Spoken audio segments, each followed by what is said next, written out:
ассалому алейкум бинандагони гироми, нашри навбати барномаи иттилоотии пайхом манзури шумост. дар кохи ба номи устод Лоиқ Шералӣ вобаста ба масъалаҳои муҳими рӯз мулоқоти судманд доир гардид. در کوخی به نام لویق شیرالی شهری پنجکент تحت راهبری معاون رئیس شهر مراد شکرزاده سردار شعبه شهری کمیته دولتی امنیت ملی جمهوری تاجیکستان در شهر پنجکent اکابیروف سعید جان و معاون سردار این شعبه فیض‌اللهیف محمد واخوری دایر گردید. در این واخوری همزمان رئیسان جماعت‌های دهات، رئیسان محله‌ها و دیگر فعالان نیز اشتراک نمودند. چاره‌بینی با سخنرانی معاون رئیس شهر مراد شکرزاده آغاز گردیده او درباره تازگی و آزادی شهر، کبودیزارکنی و کارهای سازندگی شهر سخن نموده قید نمود که تازگی و آبادی شهر کاری دست جمعانه‌ای هر یکی ماست و هر یکی از ساکنان باید که نزد خانه خود را تازه و آزاده نگاه دارند. در ادامه سردار شعبه شهری کمیته دولتی امنیت ملی جمهوری تاجیکستان در شهر پنجکent اکابیروف سعید جان سخن نمود. او قید نمود که افراطگرایی و تروریسم ظهورات نامطلوب زمانی معاصر به شمار رفته، مبارزه بر ضد آن قرض هر یک انسانی کامل می باشد. تروریسم و اکستریمیسم و افراطگرایی همچون وبای عصر با عملهای و حادثه‌های نامطلوب به آرامی و امنیت سیاره و پایداری دولت‌ها تهدید و خطرها ایجاد کرده، امن و آسایش و وحدت خلق و ملت‌ها را از بین میبرند.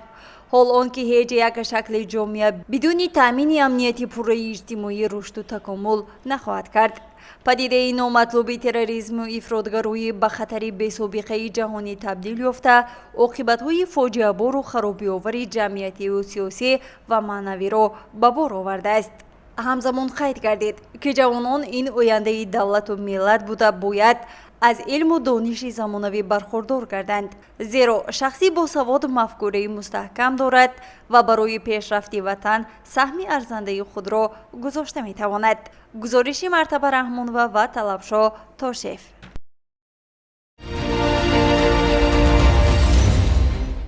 کارمندان ریاست کمیته دولتی امنیت ملی جمهوری تاجیکستان در ولایت سوخت 3 نفر را با گمان دست داشتن به معاملات مواد نشه‌دار دستگیر نمودند. ادامه این موضوع در گزارش همکسبان ما. کارمندان ریاست کمیته دولتی امنیت ملی جمهوری تاجیکستان در ولایت سوخت اتفاق سگانه جنایت پیشه را دستگیر نمودند که با معاملات واسطه‌های نشه‌دار مشغول بودند. شهروندان جمهوری تاجیکستان توتیف دونیوربек давлатбекович, саидзода мустафо ва қурбонзода муҳаммад қурбон даст ба содир намудани ҷинояти қасдона заданд ки моҳияташ аз ғайриқонунӣ соҳиб шудан, нигаҳ доштан, тайёр кардан, интиқол ё фиристодан бо мақсади ба соҳибияти каси дигар додани воситаҳои нашъадор ба миқдори махсусан калон иборат мебошад. тафтишот маълум намуд ки саидзода мустафо охирҳои соли 2024 ҳангоми қарор доштанаш дар хонаи хешовандаш Тӯтиев Дониёрбек Давлатбекович аз Саидзода Мустафо маблағ талаб мекунад. дар навбати худ Саидзода Мустафо ки маблағ надоштааст, ба ривази он ба Тӯтиев Дониёрбек 6 килограмм воситаҳои нашъадорро пешниҳод мекунад. Саидзода Мустафо бо ин амалаш 6 килограмм маводи нашъадорро ба фурӯш гузошта мехост муфт соҳиби маблағ гардад. من از پسر تقایم طلب مبلغ نمودم که او به من مبلغ دهد. او برای من گفت که من مبلغ ندارم و 6 کیلو مواد مخدر دارم. همون مواد مخدر را اگر خواهی به تو میده. ҳаминтар бо гузашти чанд рӯз дар асоси маслиҳати пешакӣ макони 6 килограмм маводи нашъадорро Саидзода Мустафо тавассути барномаи муоширатии WhatsApp ба Тӯтиев Дониёрбек ирсол мекунад. ин миқдор маводи нашъаро дар махфигоҳ воқеъ дар назди варзишгоҳи ҷамоати деҳоти палдораки ноҳияи Мазчо Тӯтиев Дониёрбек ба соҳибияти худ қабул намуда дар сандуқи хонааш нигоҳ доштааст. 6 کیلو مواد مخدره که ما از با طریق واتساپ در او علاقه بودم، او جایش را در نزد ورزشگاه بود و من نشان داد. 6 کیلوگرم مواد مخدر بود. من اون را گرفتم و آورده در صندوق خانه‌ام پنهان نمودم. баъди амалӣ шудани қисман нақшаҳои ҷиноятӣ توتیف دونیوربک با همدیهاش قربانزاده محمد قربان شناسایی پیدا میکند و در رفتی صحبت به او معلومات میدهد که 6 کیلوگرم واسطه‌های نشأه‌داری نوع حشیش دارد. در صورت داشتن شناس جهت انتقال دادن 6 کیلوگرم واسطه نشأه‌داری نوع حشیش به جمهوری ازبکستان به وی کمک رساند. این جنایتکاران بین هم بر عوض خدمترسانی میانروی 20000 سومانی مبلغ مقرر نموده به سازش میرسند. به دونوربک قطعی شناسیم در خانه نوردی. نمرم گرفت، نمره تلفنم. همه قطعی شناسیم چه بازه گاز بعد همش من زنگ زد. ساعت دیده 11 شب هبو بیاگو یا گپ دارم. رفتم پیشش واسه نشابنده رو من نشون داد. در طرفش درن سمکه. بعدش گفت که همه خیلی چیزی منن.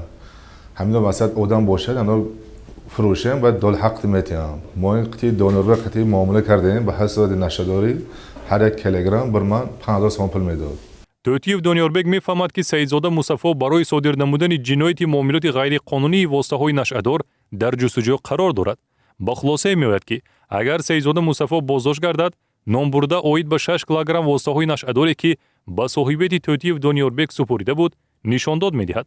همین طور توتیف دونیوربک برای دور ماندن از جوابگری جنایتی توسط اتومبیل کرایه از ناحیه مسجد تا شهر خوجند غیر قانونی 6 کیلوگرم واسطه‌های نشأه‌دار را انتقال داده مقصد داشت که در یگان مخفیگاه پنهان نماید. در دایره چاره‌بینی‌های اپراتیوی جستجویی از جانب کارمندان ریاست کمیته دولتی امنیت ملی جمهوری تاجیکستان در ولایت سوغد شهروند توتیف دونیوربک دولتبیکویچ دستگیر گردیده ضمن از زرگزارانی سمکه در دستش بوده 6 بسته گلوله شکل واسطه‌های نشأه‌دار دریافت و مصادره کرده شد. ترسیدم که وای اگر دستگیر شود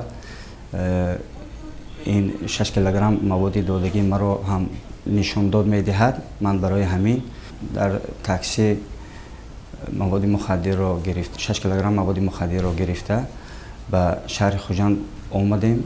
در نزد کروگ آرام 6 کیلوگرم مواد مخدر را گرفتم و پول تاکسی را با طریق دوشنبه سیتی گذراندم. تاکسی را جواب دادم رفت. وقتی که خواستم 6 کیلوگرم مواد مخدر را آورده به یک جا پنهان کنم که کارمندان مقامات مرا دستگیر کردند. موافق معلوماتنامه اکسپرتی شعبه تشخیص کریمینالیستی ریاست وزارت کارهای داخلی جمهوری تاجیکستان در ولایت سوغد مواد فشرده شده رنگ سبز سیاه‌چتاب و بوی مخصوص داشته که با تحقیقات سودی کیمیایی پیشنهاد شده است واسطه نشأه‌داری رستنگی نوع حشیش می باشد. نسبت به سیدزاده مصطفی و توتیف دونیوربک دولتبیکویچ با علامت‌های ترکیب جنایتی در ماده 200 قسم 4 بند د و نسبت به قربانزاده محمد قربان با علامت‌های ترکیبی جنایتی در ماده‌های 36 قسم 5 200 قسم 4 بند د کدکس جنایتی جمهوری تاجیکستان پرونده جنایتی آغاز کرده شد. برنامه را ادامه می‌دهیم. سرخچه یک نوع بیماری شدیدی سیرویتی می باشد که در بین شخصان سن و سال گوناگون پیدا می شود. طبیب سیرویت شناسی شهر پنجکند روحتای رسولова اوید این بیماری چنین معلومات متوجه باشید. سرخچه بیماری سیرویتی تیز پخش شونده بوده برانگیزنده آن ویروس می باشد. بیماری بیشتر در بین کودکانی که نارسایی غذا مسئولیت ایمنیتشان پست، اینچنین کمخونی وزنین، بیماری‌های همردیف دارند بیشتر می‌خورد. راه گذریش بیماری قطروی و هوایی میباشد. هنگام عطسه زدن، سلفه زدن، گپ زدن، این ویروس را بیمار به محیط اطراف پهن می‌کند. سیرویت‌یابی با سرخچه به نهایت بلند است. نوابسته به سن سال همه می‌تواند به این بیماری گرفتار شود. اساساً آدمانی که گرفتاری بیماری سرخچه می باشند این بیماری را می توانند در مدت 4 روز پیش از سرشوی و 4 روز بعد پیدا شوی نشانه های بیماری اطرافیانشان را سیرویت کنند. دوره نهانی بیماری از 8 تا 14 روز را در بر می گیرد. در این بیماری 3 دوره را فرق می کنند. دوره یکم این دوره کاترالی، دوره دوم دوره پیدایش دانچه ها و دوره سوم این دوره داغی یعنی دوره پیگمنتاسیا. در دوره یکم در دوره کاترالی در بیمار نشانه های زیرین را مشاهده کردن ممکن است. بلندشوی حرارت بدن تا 38-39 درجه، عطسه زنی، سلفه کنی، خارش گلوله، گرفتن آواز варами милки чашмон, сурхшавии чашмон ва пайдоиши доначаҳо дар пардаи лобии даҳон. дар давраи дуюм, дар давраи пайдошавии доғҳо бо як тартиби муайян пайдо мешаванд. аввал дар рӯй, дар гардан, паси гӯшҳо, дар рӯзҳои дуюм бошад дар қисми болоии бадан, дар рӯзҳои сеюм дар тамоми бадан яъне дасту пойҳо паҳн мешаванд. баъд аз он дар давраи сеюм сар мешавад ки давраи доғӣ мегӯянд. дар ин давра ҳарорати бемор мӯътадил мегардад. ранги доначаҳо сиёҳи қаҳваранг мешаванд, яъне ки давраи пӯстпартоӣ мушоҳида мешавад. ин давра 1-1.5 ҳафта давом мекунанд. дар сурати сари вақт бо табобат фаро нагирифтан, дар сурати сари вақт муроҷиат накардан ва беаҳамиятӣ нисбат ба ин беморӣ оризаҳои ниҳоят вазнин дорад. аз он ҷумла ин илтиҳоби шуш, илтиҳоби гӯш, илтиҳоби майнаи сар, инчунин ношунавоӣ ва нобиноӣ низ мушоҳида мешавад. ягона роҳи пешгирӣ ва асосии ин беморӣ ин иммунизатсия мебошад. мувофиқи тақвими миллии иммунизатсия ҳар як кӯдак бояд 2 вояи ваксини зидди бемории сурхчаро гирад. вояи якум ин дар 12-моҳагии кӯдак ва вояи дуюм дар 6-солагии кӯдак бояд ҳамин 2 ваксинаро ҳатмӣ гирифтанаш зарур аст. баъди гузаронидани беморӣ иммунитети устувори қавӣ ҳосил мешавад. дар сурати пайдо шудани нишонаҳои дар боло ном бурда бояд ҳатман духтури оилавиро ба хона даъват намудан лозим аст. истироҳатгоҳ дар мавзеи кӯрабанди минтақаи Артуҷ барои дӯстдорони табиати зебо шароити мусоиди фароғат фароҳам овардааст. мутаваҷҷеҳ бошед ба гузориши ҳамкорони мо.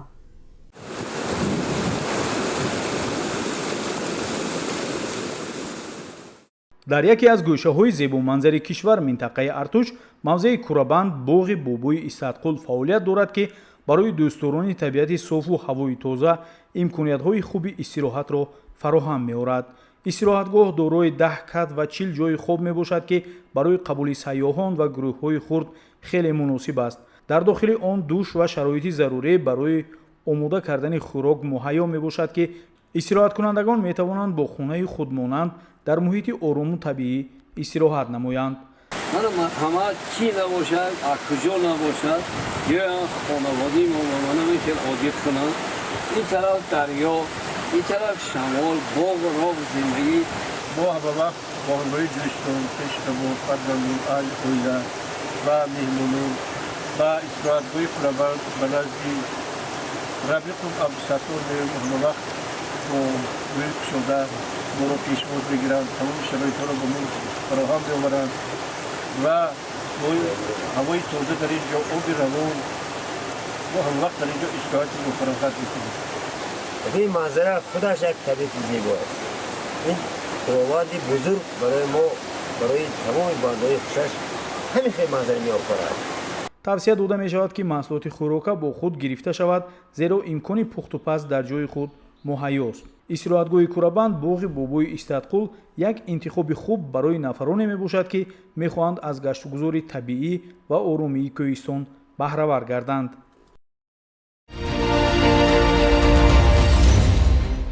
бинандагони гиромӣ, ҳоло бошад ба як эълон таваҷҷӯҳ намоед. хадамоти давлатии оташнишонии шаҳри Панҷакент огоҳ менамояд. ҳамватанони азиз, бо фарорасии фасли гармо ва баландшавии ҳарорати ҳаво ҳамасола зиёдшавии ҳодисаҳои сӯхтор ба чашм мерасад. бинобар ин аз шумо эҳтиромона хоҳиш карда мешавад ки ба оддитарин қоидаҳои бехатарӣ аз сӯхторро ҳангоми истифодабарӣ таҷҳизотҳои газиву барқӣ риоя намуда, алафҳои худрӯи хушки атрофи биноҳоро тоза ва хошокҳои дурушти чорворо дар болои боми манзилҳои иstiqоматии худ нигоҳ надоред. хокистар ва гугирдчӯбҳои пурра хомӯш нашударо ба атрофи биноҳо ва партовгоҳҳо напартоед. کودکان خردسال را برای گرانیدن آتش اجازت ندهید و به گوگردبازی آنها راه ندهید. در دشت و صحراها آتش‌های گشاد نگذارید و گوگردچوب و سیگارهای پرره خاموش نشده را نپرتایید. شهروندان عزیز، با رعایت کردن قاعده‌های بی‌خطری از سوختار، شما مال و اموال دولت، بناهای نادر، منزل زیست، سلامتی فرزندان و خویش و همسایگان را از هر گونه حادثه‌های ناخوش سوختار حفظ کرده می‌توانید. خاطررسان می‌نماییم که در وقت رخ دادن حادثه سوختار حتما به خدمات دولتی آتش نشانی شهر به رقم تلفن شهری 01 5 36 63 با تلفن موبیلی به 101 زنگ زده خبر دهید. خدمات دولتی آتش نشانی شهری پنجکند. تماشاگران عزیز، در همینجا برنامه اطلاعاتی پیغام به پایان میرسد. برای هر یک شما سلامتی را خواهانیم. خیر، شاد و پیروز باشید.